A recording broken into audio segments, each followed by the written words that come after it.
श्रीपाद राजम शरणम प्रपद्ये. अध्याय 43. श्री अनघालक्ष्मी वर्णन. श्रीपादांची वैष्णवी माया.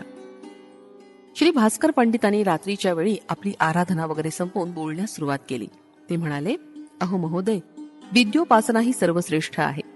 विद्योपासनेला वयाचं बंधन नसतं. श्रीपाद श्रीवल्लभ वास्तविक पाहता महासरस्वती, महालक्ष्मी, महाकाली स्वरूप आहेत. या वक्तव्यावर मी म्हणालो, श्रीपाद प्रभू श्री पद्मावती व्यंकटेश्वर स्वरूप आहेत असं आपण पूर्वी सांगितलं होतं. आता या त्रिमाता सुद्धा तेच आहेत असं म्हणता. तसंच त्यांना अनघालक्ष्मी समवेत अनघदेव असं सुद्धा म्हटलं जातं. मला याचा बोध होत नाही. तेव्हा सर्व काही विस्तारपूर्वक सांगा. श्रीपाद प्रभूंचं विराट स्वरूप. तेव्हा ते महापंडित म्हणाले, बंधूनो, परमात्मा सर्व जीवराशीमध्ये विद्यमान आहे असं शास्त्राचं वचन आहे. पिपिलिकेपासून ब्रह्मापर्यंत तो सर्वात व्यापून आहे. श्रीपाद प्रभूंच्या अवतारात ते पिपिलिका स्वरूपात आणि ब्रह्मरूपात दोन्हीमध्ये आहेत. म्हणून सर्व सृष्टीत सृष्टी रूपानं ते उभे आहेत. ते संपूर्ण जीवन राशीतील चैतन्यात तादात्म्य स्थितीशी एकरूप होऊन असतात. हीच त्यांची विशेषता आहे. ते सर्व राशीत जीवराशी रूपानं राहून सुद्धा कोणत्याही जीवात त्यांचा स्पर्श जाणवत नाही. हीच त्यांची वैष्णवी माया आहे. सृष्टीची मर्यादा, परिमितता या संबंधी काही नियम मानण्यात येतात. श्रीपाद प्रभूंचे महासरस्वती, महालक्ष्मी, महाकाली रूपात असणं म्हणजे त्या चैतन्य रूपात ते व्यक्त होतात. ते चैतन्य रूप ते स्वतःच असतात.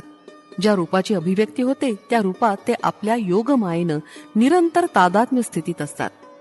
ते जेव्हा महासरस्वतीचं चैतन्य घेऊन तादात्म्य स्थितीत असतात तेव्हा चतुर्मुखी ब्रह्मस्वरूपाशी तादात्म्य पावतात. महासरस्वती असो अथवा हिरण्यगर्भ रूपानं असो, ते स्पर्श बंधनात असतात. याचप्रमाणे एकच आत्मा 4-5 पुरुष रूपात सुद्धा आविर्भूत असू शकतो. या आत्म्याची शक्ती स्त्री रूपानं एकाच वेळी 4-5 रूपात सुद्धा आविर्भूत होऊ शकते. तसंच पुरुष रूपाला स्त्री सुद्धा सगुण साकार रूप घेऊन विधी निर्णयानुसार निश्चित केलेल्या मर्यादेचं कटाक्षानं पालन करते. याप्रमाणे श्रीपाद प्रभू अनघालक्ष्मी समवेत अनघदेवहून वास्तव्य करतात. ते त्यांचं अर्धनारीश्वर रूप आहे. सध्या ते श्रीपाद श्रीवल्लभ रूपानं यतीश्वराच्या रूपात आहे. सगुण साकार रूपातील मर्यादा, परिमितता ते न चुकता पाळतात. ही धर्माची सूक्ष्मता आहे. धर्म वेगळा आणि धर्म सूक्ष्मता वेगळी असते. श्रीपाद प्रभूंनी दिव्य अनुभवांचा विशेष वर्षाव करण्यासाठी सृष्टीरूप धारण केला आहे. सृष्टीत असलेल्या तादात्म्य स्थितीमुळे मानवाला त्वरित गती मिळू शकते. हे त्याचं तात्पर्य आहे. श्रीपाद प्रभू जप, ध्यान, तपस्या करीत आणि त्याचं फल स्वतः न घेता सृष्टीला देत. भक्तांची आधी व्याधीतून सुटका करण्यासाठी ते आपलं तपोफळ वाहून त्यांची कर्मबंधनातून सुटका करतात. जगन्नाथ आपल्या 4 शक्ती महासरस्वती, महालक्ष्मी, महाकाली, राजराजेश्वरी या विश्वातील दैवाभिव्यक्तीसाठी, विश्व परिपालनासाठी आविर्भूत करतात. अंबिका देवीला 3 स्थिती असतात: अतीत स्थिती, विश्वस्थिती, शक्ती स्थिती. सृष्टीचं कार्य चालण्यासाठी पराशक्ती अतीत स्थितीत असते. परमात्म्यात असलेल्या अनंत सत्यांना ती आपल्यात आकर्षित करून आपल्या चैतन्यात मिसळून त्यानंतर सृष्टीत जन्म घेते. नुसतं जन्म घेऊन तिचं कार्य पूर्ण होत नाही. ती सर्व जीवांना निर्माण करून त्यांना आपल्यात घेऊन त्यांच्यात प्रवेश करून बळ देते. हा तिचा विश्वस्थायी स्वभाव आहे. व्यक्ती स्थायी असल्यानं ती मानवी व्यक्तित्वाला दिव्य प्रकृतीच्या मध्ये मध्यवर्ती अशी राहते. हेच अनघालक्ष्मी रूपात आविर्भवण्याचं रहस्य आहे. तिच्या मूलतत्वातून थोडासा अंशभाग घेऊन ती अवतार घेते. त्या अंशाच्या निर्वाहण्याचं काम पूर्ण झाल्यावर त्या अंशाला पुन्हा मूळ तत्वात आकर्षून घेते. अनघ देवाच्या संकल्पाशिवाय अनघालक्ष्मी एखादं छोटं कार्य सुद्धा करू शकत नाही. पण तीच प्रभूंचा प्रत्येक संकल्प पूर्णपणे पूर्णत्वास नेते. श्रीपाद श्रीवल्लभांच्या रूपात माता आणि पिता ही दोन्ही रूपं असल्यानं त्यांचा विशेष अनुग्रह असतो. अनघालक्ष्मीच्या मुख्यतः 3 भूमिका आहेत. पदार्थ बोलाविषयी असणारी सच्चितानंद भूमिका. या भूमिकेत या ठिकाणी अनंत अशी स्थिती, अनंत अशी शक्ती, अनंत असा दिव्य आनंद भरून असलेले लोक असतात. या भूमिकेतून या जीवाचं वर्णन करण्यास शब्द असमर्थ ठरतात. या सच्चितानंद भूमिकेत खालच्या स्थितीत परिपूर्ण असा दिव्य चैतन्य सृष्टी लोक आहे. या भूमिकेत अनघालक्ष्मीची दिव्य चैतन्य महाशक्ती असते. वेदामध्ये या विश्वाचं महाश्लोक असं वर्णन केलं आहे. या लोकातील कर्मांना अपयश नसतं. प्रत्येक प्रक्रियेत ज्ञान, शक्ती, प्रयत्न न करता परिपूर्णतेस जाते. इथं दिव्य अशा आनंदाचा अनुभव निरंतर येतो. इथं असत्य, बाधा, दुःख, पीडा यांचा संपूर्ण अभाव असतो. या भूमिकेच्या खाली एक अज्ञान भूमिका आहे. येथील जनसमुदायात अज्ञान असतं. येथील लोकांमध्ये सुद्धा मन, जीव, शरीर असतं, परंतु त्यांचा अनुभव अपरिपूर्ण, परिमित आणि वैफल्यानं युक्त असतो. राजराजेश्वरी महिमा. राजराजेश्वरी चैतन्य मातृमूर्तीमध्ये अनंतमयी करुणा ओतप्रोत भरलेली आहे. सर्व भक्तगणांना ती आपल्या बालकाप्रमाणे मानते. प्राणमयी, मनोमयी भूमिकेत अज्ञानी असणाऱ्या जीवांना असुर म्हटलं जातं. ते भित्रे, आत्मनिग्रही आणि तपस्वी असलेले अहंकारी असतात. प्राणमयी भूमिकेत अधिकारी पक्षात असलेल्यांना राक्षस म्हटलं जातं. त्यांची शक्ती अचाट असून त्यांचे भाव प्रचंड आणि तीव्र असतात. याशिवाय काही खालच्या स्तरातील निम्न प्राणमय भूमिकेत असणारे जीव असतात. त्यांना पिशाच किंवा प्रमादी असं म्हणतात. ते कोणतंही असुरी रूप आणि वेश धारण करू शकतात.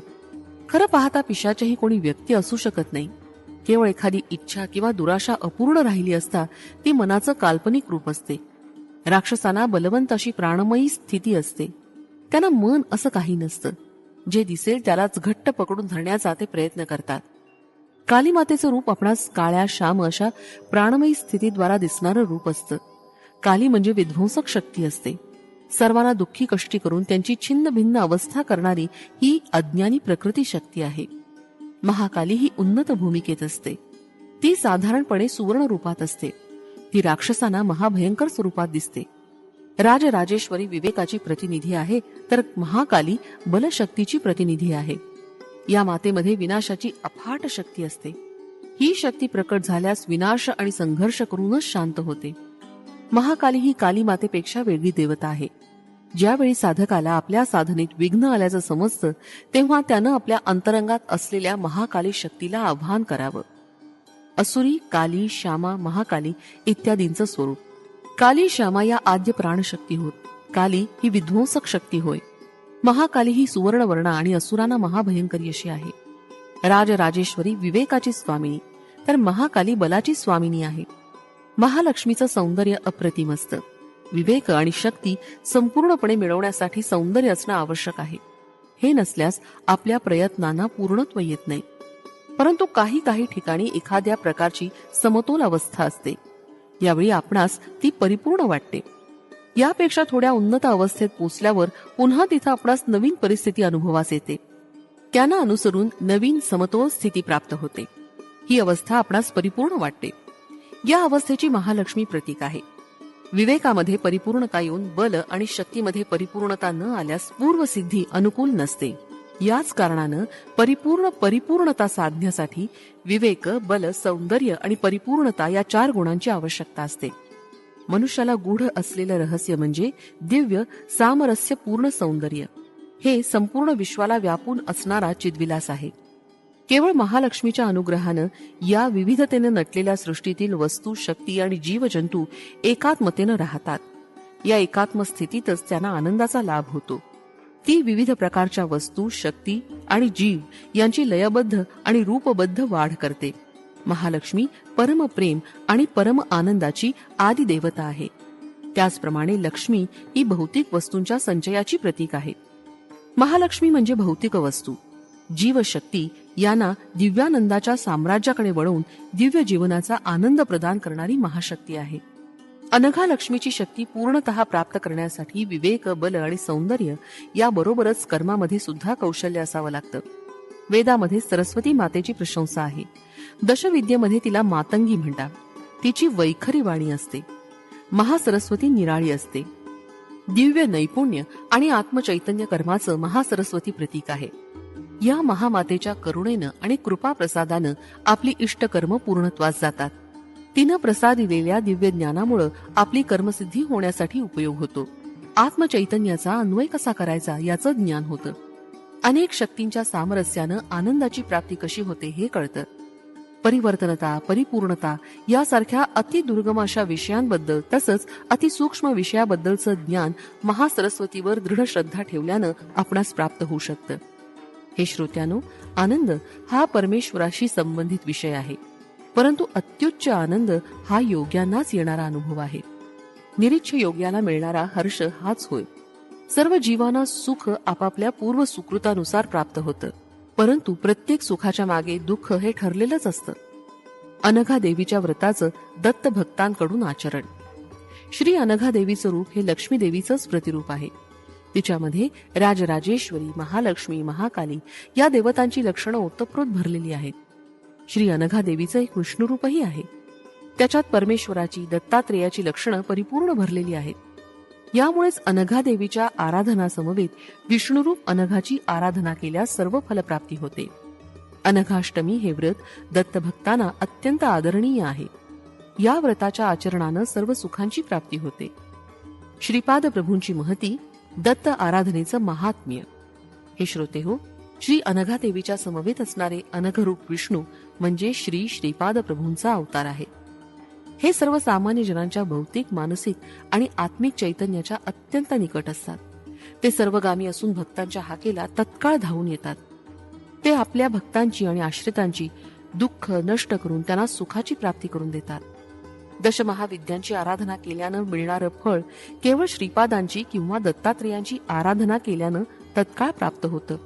दुसऱ्या देवांची श्रद्धाभावानं आराधना केल्यास इष्ट फलप्राप्ती होते. परंतु श्री दत्तात्रेयांची आराधना तत्काळ फलदायिनी आहे. दत्तात्रेय हे सर्व देवांचं स्वरूप असून ते चतुर्युगातील महान अवतार आहेत. त्यांचा महाअवतार समाप्ती नसलेला असून ते अत्यंत सुलभ साध्य आहेत. श्रीपाद चरित्रामृत लीला. हे शंकर भट्टा, तू रचना करीत असलेल्या पवित्र ग्रंथाचं महापुरुष आणि महायोगी सुद्धा अध्ययन करतील. ते त्यांच्या संबंधित व्याकरणानं त्याचा अर्थ लावतील. योगसंपन्न विभूती या ग्रंथाचा अभ्यास करून ज्ञान संपादन करतील. सर्वसामान्य भक्त या ग्रंथाचं पारायण करून इहलोकीचं व परलोकीचं सुख, वैभव आणि समृद्धी प्राप्त करतील. हा अक्षर सत्य ग्रंथ असल्यानं त्यामधील प्रत्येक अक्षर हे बीजाक्षर शक्तियुक्त आहे.